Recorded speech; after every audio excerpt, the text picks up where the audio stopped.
Hello, everybody. Welcome back to another week of the Better Events podcast. We are so thrilled to be with you and especially thrilled for today's episode. We are talking all about lessons learned from the White House with Deesha Dyer and her journey of planning iconic events, which is so exciting. Deesha has an extensive background working at the White House, all the way to social secretary. And so we're so grateful for her time today. And let's just go right ahead and get into this episode. Welcome to the Better Events Podcast. Join two event strategists, Logan Clements and Mary Davidson, who believe we can all create, host, and attend better events. In this podcast, you will learn about event strategy and actions that you can use today as an event host, planner, or manager. Hear directly from the people who are creating innovative and inspiring events today and tomorrow, and grow your business along the way. Now, let's get started, and thanks for listening to the Better Events Podcast. Hello, everybody. Welcome back to another week of the Better Events podcast. We are so excited to be with you today and to get into our topic. We are talking all about lessons learned from the White House with our special guest today, Deesha Dyer. But not only that, we actually have a second special guest today, too, that I wanted to introduce you to kick us off for today's episode. So we have a guest co-host today. Logan could not be here, but we're sending her all the love. And we have Laura Yarbrough-Lloyd joining us. And Laura, can you go ahead and just do a really brief introduction of yourself? Sure. Okay. So it's not my first time on the podcast. You've heard me before on here talking about the Event Pros on the Go retreat, but I'm also a senior event freelancer, primarily at sports events and doing VIP management as well. And I'm an event career coach. So kind of a all around, have a lot of passion for different parts of the event industry. And we're so excited to have you in this capacity today. So thank you so much for being here. And we are going to go ahead and bring our other guest up for the bulk of today's conversation. Deesha Dyer is an award-winning strategist, author, community organizer, and executive leader with over 2 decades of experience in social impact, event management, and civic engagement. She is the CEO of Hook and Fasten, a social impact firm that partners with organizations to create meaningful change, and previously served as the White House social secretary under President Obama. With a passion for uplifting communities and fostering authentic connections, Deesha brings a wealth of expertise in event strategy, leadership, and advocacy. So we are going to bring up Deesha. And Deesha, is there anything that you want to add in addition to your bio that you'd love listeners to know about you? No, I think I'm happy to be here. So there's that. But nothing, I think we'll cover everything. So no, nothing at all. Wonderful. Yes. Well, we're seriously so excited. So thank you so much. I know we've been scheduling this for a little while and we it's coming to fruition. We're so excited. Yes. So we have so many questions to ask you today, but we're going to see how many we actually get through. And that's just the nature of how this goes, but we'll take anything that we can get. Before we dive into the questions, we like to do a little bit about why we invited our guests. And so this is a topic that we have had kind of our eyes or minds on for a really long time. It's something that we've always loved, like the opportunity to talk about, but we were waiting to figure out who could come and have this conversation with us. And then we actually heard you, and correct me if I'm wrong, but I think it was on the Gather Geeks podcast, and it may have been like a year ago. I don't know. But I randomly came across that episode and I was like enthralled. I was like, oh my gosh, we have to do this. And so thanks for saying yes to another event podcast. So we'll get into the meat of it. But we love to start off a little basic to kind of set the stage. So what has your career journey been and how did it kind of get into that world of events? Yeah. So again, I'm so happy to be here with both of you. And so my career journey has been, I'd say it's been whatever I wanted it to be, in the sense that I never was somebody who, was going to pick one path and go with it. I think I was always like, what am I interested in? What am I curious about? And that's kind of what led me. And so, when I was younger, I wanted to be a psychologist. I wanted to be a teacher. I want to be a nurse. I mean, like all the things. None of those things worked out. I was very much always a community advocate, always very much a community activist, always kind of doing gatherings before they were like events. It was like, you're just getting your friends together, or you're just like cooking dinner for people. It wasn't a whole like life, And, as I grew up and I wanted to then be a social worker, I went back to college. And going back to college is when Barack Obama started to run for president, 2007. I was 30 years old and I got an internship when he won. And then that led to an 8-year career with the Obamas, which led to then the deputy social secretary, then led to the social secretary. And I think that it wasn't that I had this deep, experience or like deep thing in events itself. I had deep experience in communities and gatherings and making people feel inclusive before it was trendy. And like, who is not in the room? How can we make them feel welcomed and bring them in the room? And so all of that got me the job. I don't think it was ever like I had done 25 events and I have done this. It was like, no, I had the foundation of what an event person is without being called one. And so, yeah. Love that. I liked hearing about your path as well, Yeah. and resonating with not just having one path, because I find that quite interesting. Similar to, I think all of us were quite Yeah. entrepreneurial on this Mhm. podcast today. So I guess you never imagined working at the White House. No. It Never. wasn't on your career bucket list. But what does a typical day working at the White House look like, if there is one? There is. I think that it depends on if you have an event or not. I think thankfully I would get to work at a very decent time unless we had an early event. So like I'm talking 9 o'clock, 9:30. And then you kind of go through, just like I think every event person, you go through with your team all the events that you have coming up, maybe for that day, going over things from the food to the guests, the security check, you talk to the calligraphers, the chef, you do all of those things. And that takes up a couple of hours because you're not just doing it for the event of that day, you're doing it for the events like for the next week, right? And then any surprise events that would just pop up because we had a lot of pop up events. Then we had meetings with the first lady and the president saying, this event's coming up.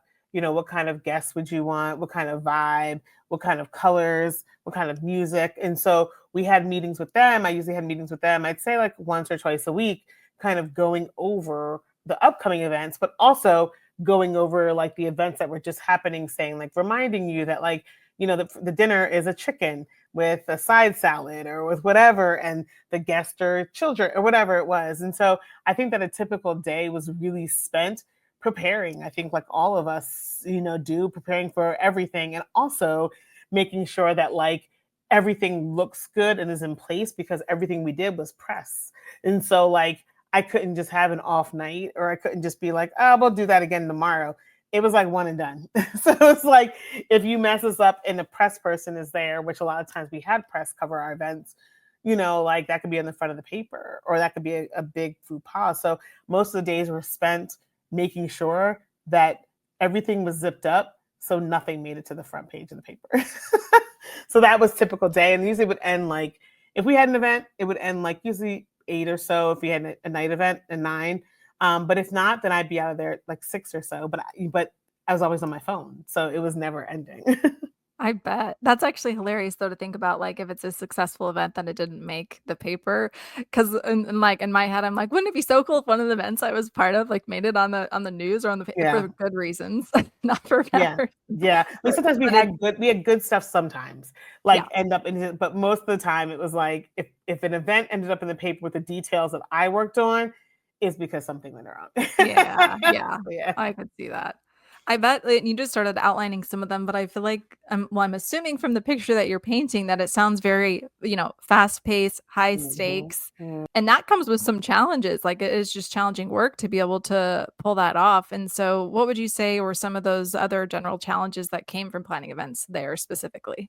Yeah, I think that one of the challenges was obviously we were building with high security. So, even just having vendors come in with stuff, it wasn't like, oh, meet me at the back door or like, bring this truck in the loading dock. Oh, no, no, no. It was like, oh, you have a truckload of stuff. Well, you have to get screened off this property. And then a Secret Service person have to escort you on the property. And then hopefully, whatever you're bringing in fits through these very old doors because it wasn't like we had like, an updated venue. It was the White House. So if the door was but so wide, the door is but so wide. We can't like, shave it off. So I think that some of those challenges were just like security and logistics and the fact that it was an old building. So it wasn't, we couldn't just tape stuff to the wall or hang stuff from the ceiling. It was like we'd be very careful about, building a structure that could hold stuff, so, and that was tough. And so I think that those were some of the challenges I think that we had. I think the other thing was that, we had to give security clearance to everybody who walked in the door. So it wasn't, so sometimes we had to tell people like, you know, and the guest, sorry, you're uninvited because you didn't pass security clearance, right? And that's hard to tell people. That sucks. And so I think I would say those are some of the challenges, and then budget, because people believe that the White House has ridiculous amounts of budget, and we didn't have a budget. Like it was taxpayer dollars. So imagine us having some fabulous event and not knowing how to back that up to the press of who paid for these things, because we couldn't spend taxpayer money on fabulous events. Like, we would get called to the carpet. So we had to get creative on who was paying for it, how it was getting paid for.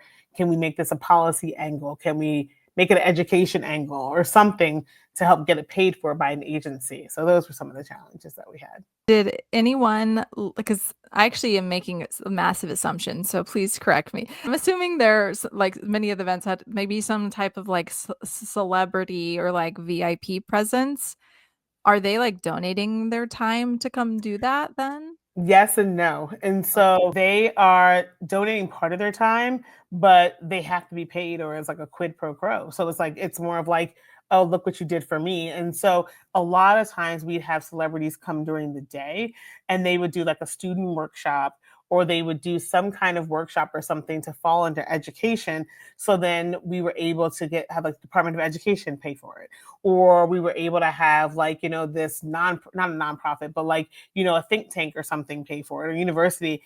And so that's the way we did it. Clearly, they did not charge us what they probably charge people to do like other events or movies or whatever, but we never were able to be like, oh, they're just doing this for free. And then as far as their travel and their lodging and all of that, that we were allowed to pay for, because that was a necessity. So we were allowed to do that. But like their fee, like an entertainer's fee to come and perform 3 songs, like we had to get very creative and how to pay for part of that. And that was always hard too. Perfect. That is actually so like enlightening to me.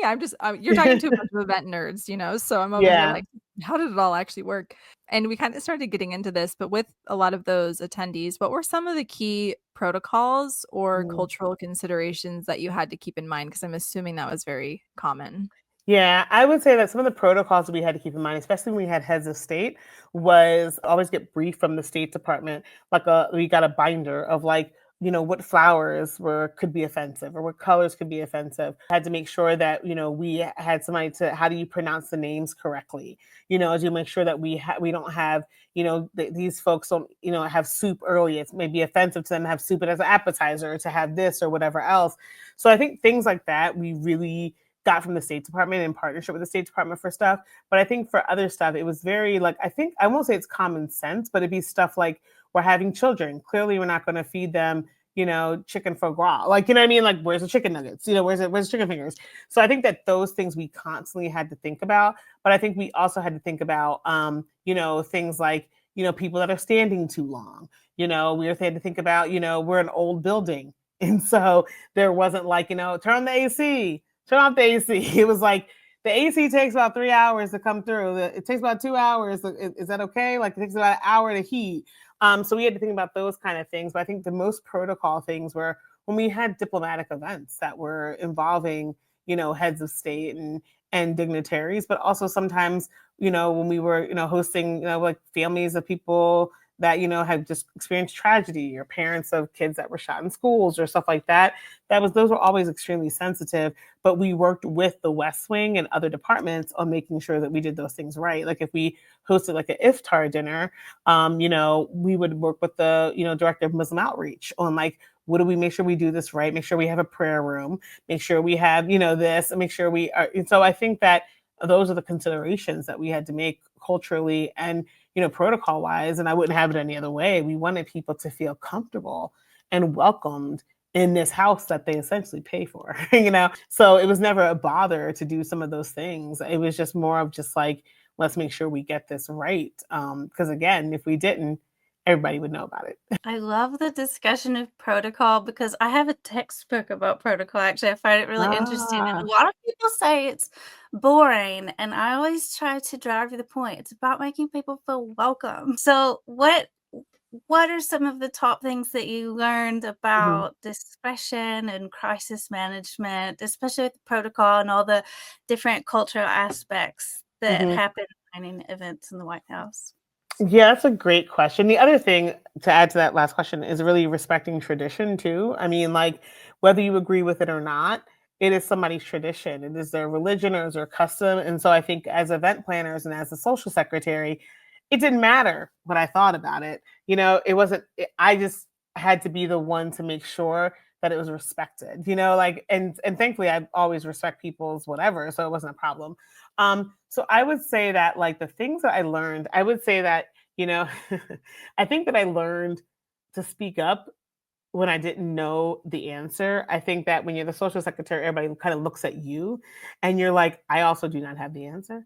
And so you're like, hey, I just want to, can we brainstorm this? And so that was my, can we workshop this as a team? Because I wasn't quite sure how to answer some things or quite sure what to do in the moment. Like we had a protester or if we had somebody we had to get out and there's like press there. How do I handle this?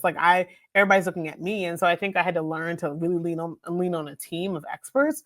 And I think the other thing I really learned is like when you have people coming that don't speak the language or are from a different country, you have to learn like the basic sayings. You have to learn how to say their name correctly. You have to learn and those things like I was always like rehearsing in my head, like, like how do you say this again? Like with our State Department, how do you say it? Can you pronounce that again?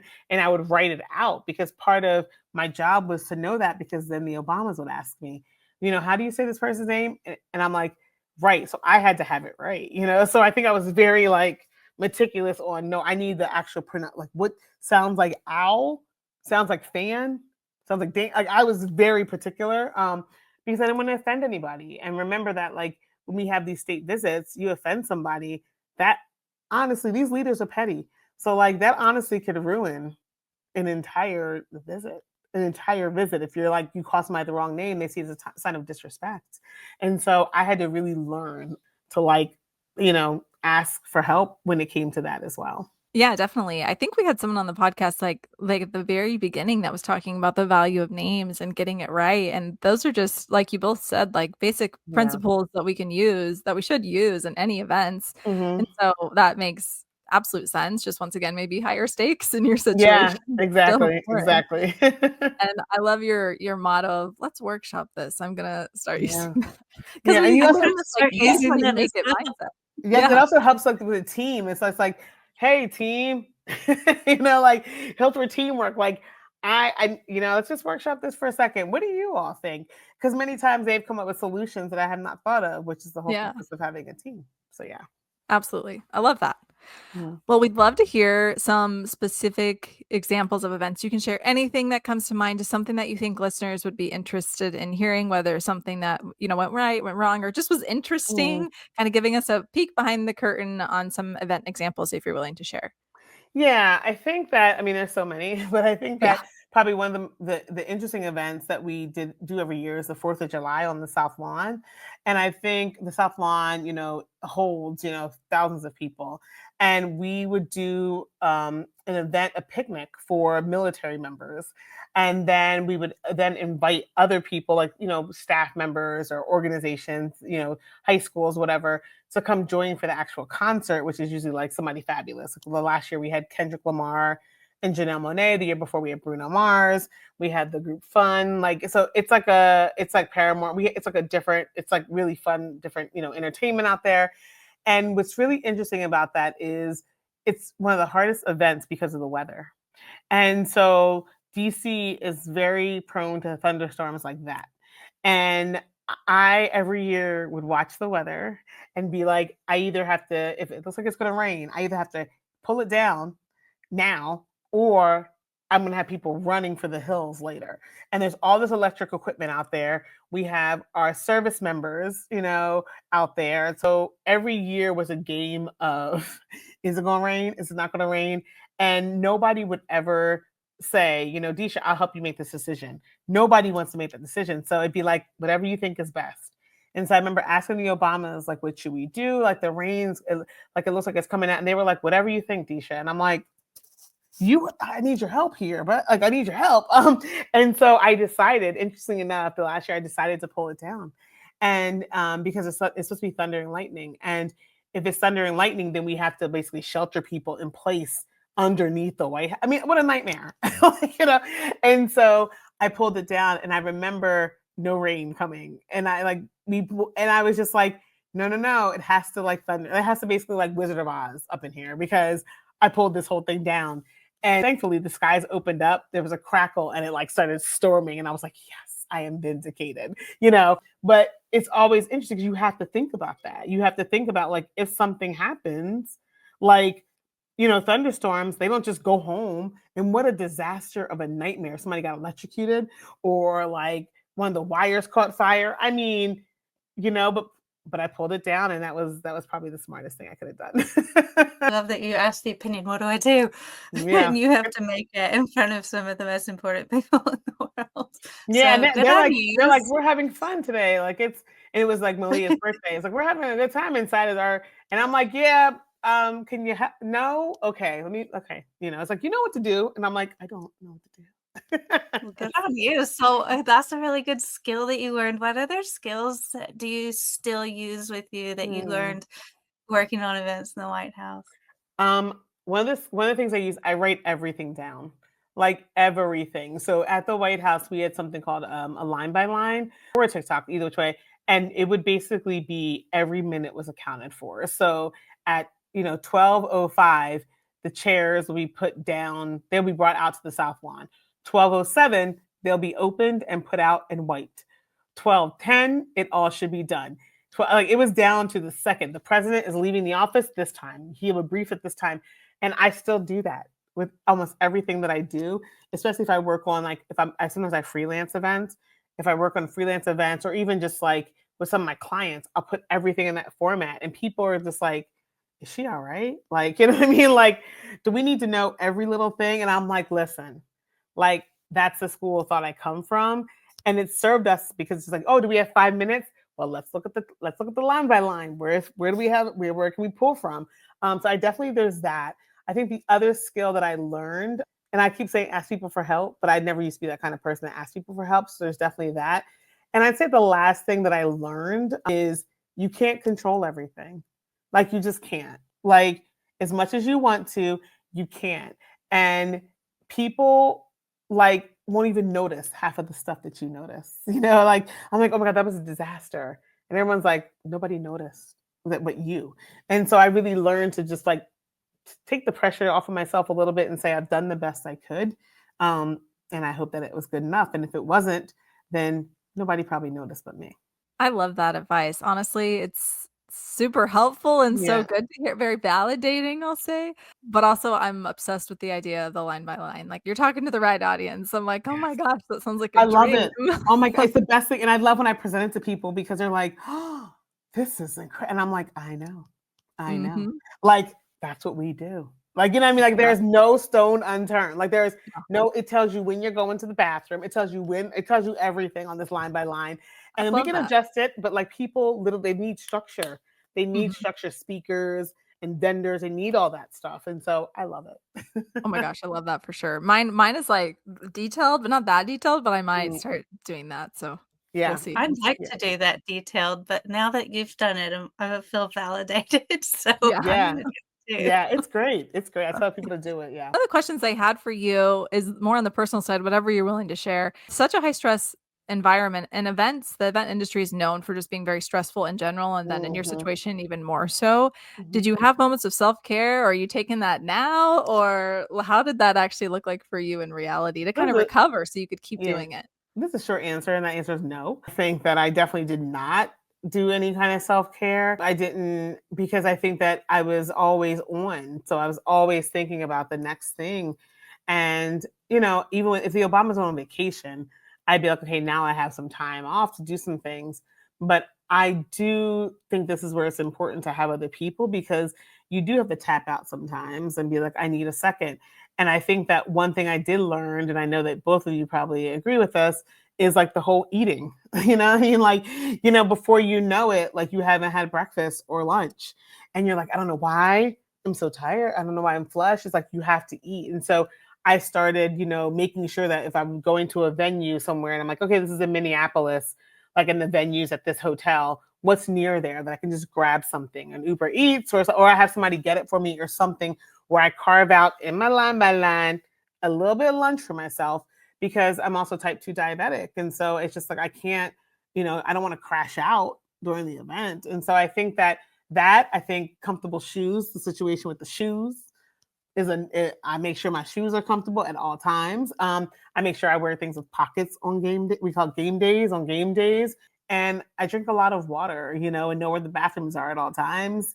And I think that that's my self care when I'm doing events because nothing's worse than when you're hungry, dehydrated, and you're in the middle of an event. It's almost the worst. And I model that behavior for others so they'll do it too and be like, okay, I see her eating, I can eat because people feel like they should be doing something else, not eating. And you're like, no, eat, So I would say that that's what I do. And now I do a lot of more self-care stuff. We've talked a lot about the White House. What are you up to in your career now? And Mm. if you had one piece of advice for people who dream of working in a position like doing events, social secretary type job at the White House, what would it be? So I would say, yeah, I would right now. I run my own business as far as connecting communities and corporations for good. So, like, if a corporation has like an infant formula, they're infant formula company. I help get it to communities that need infant formula. So that's what I do now. I also am a speaker and an author. I love it. I'm actually thinking about getting back into freelancing events because I do miss it. And I've been doing a lot of smaller, intimate stuff, like, like 20-person dinners and all that stuff where you can get super creative with the florals and the plate because it's so small. So it's nice to get like that personal touch. So I'm probably going to be getting back into that soon just because I really like it, actually. What I would say to people that want to work in that kind of environment is that remember that you have all that you need to be successful. I had the same qualities, the same skill as probably both of you and many of the listeners. I just had an opportunity to express that at a higher level, but it has nothing to do with like I'm better than somebody else or anything else. It was that I was in the right place at the right time and really showed my love for gathering people and community. So I say like don't lose that part. Like yes, Instagram shows so many curated things that are beautiful and wonderful and I love all that stuff too, let's be very clear. But also those people have the same skills you do. They might have more resources or they might have higher profile clients. But I would say to people, like, don't think that you don't have what it takes. It just takes an opportunity for you to be able to show the skills that you know that you already have. And so just keep that in mind, I think, as people are questing to get more gigs or higher clients or whatever else, that you're already qualified. You're already qualified. It's just the opportunity that's the difference between what I did and what other people are doing. I love that. Honestly, great advice. Thank you so much for sharing that. And then last question on our end is just where can listeners find you if they want to follow along on your journey? Yes, and so listeners can find me. I'm mainly on Instagram, and it's D Dyer 267. So DEEDYER 267. Or my website is just my first and last name, Deesha Dyer, and then it's DeeshaDyer.com. And then my email is just Deesha@DeeshaDyer.com. So I'm very accessible. I'm all over the place, and so I'm very accessible. But I love like talking to people that do events because like I think we are the keepers of the joy. You know what I mean? Like that we are like like if you see a regular conference with no like you can tell there's no personal touch like how boring so we are the keepers of the joy, we are the keepers of the diplomacy, the protocol, the order, the memories that people have. And so I love connecting with people who do events on all levels. Wonderful. Thank you. We'll make sure to put that in the show notes as well. So you all can go reference that to find more info about Deesha. And just thank you so much again for your time and spending it with us. This was super fun and enlightening. And so thank you so much again. Thank you so much. It was great. So great to be here. And I hope I talk to you all again. Yes, likewise. And we are going to go ahead and transition into the end of our episode. And we have our bonus tip, as you all know. But since Laura is here, we thought it'd be fun for Laura to give our bonus tip today. Okay, I had to think a lot about this because I have too many tips. And I did one that's top of mind for me personally right now, and it's to get out your phone. And if you're like me and you're like a phone girly, I always have my phone.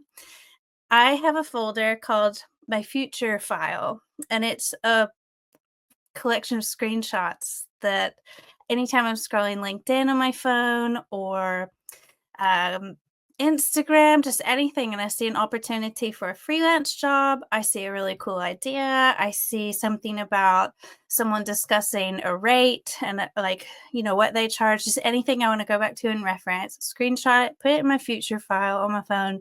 And then at the end of every 2 weeks, I put it into a task manager. I look through my screenshots, make it a task, delete it off my phone. It's it's been game changing for me. So it's helped me, and I see like freelance opportunities, but I don't have time to act on it in the moment. And I screenshot it, go back to it, and it's part of my routine now. I love that. That's a great routine. I feel like I've like done like step 1 of that, but not step 2. So it hasn't actually turned into a system or anything like that. So that's awesome. Thank you so much. Great bonus Well done. tip. And thank you, Laura, for co-hosting today on the Better Events podcast. It's been so Thanks for fun. asking me. Love being here Yes. as always. Absolutely. And we'll go ahead and end just letting listeners know where they can find us. So if you want to follow Laura, make sure to check out the show notes for all of her links. And for the podcast, you can follow us on Instagram, Facebook, and LinkedIn at Better Events Pod.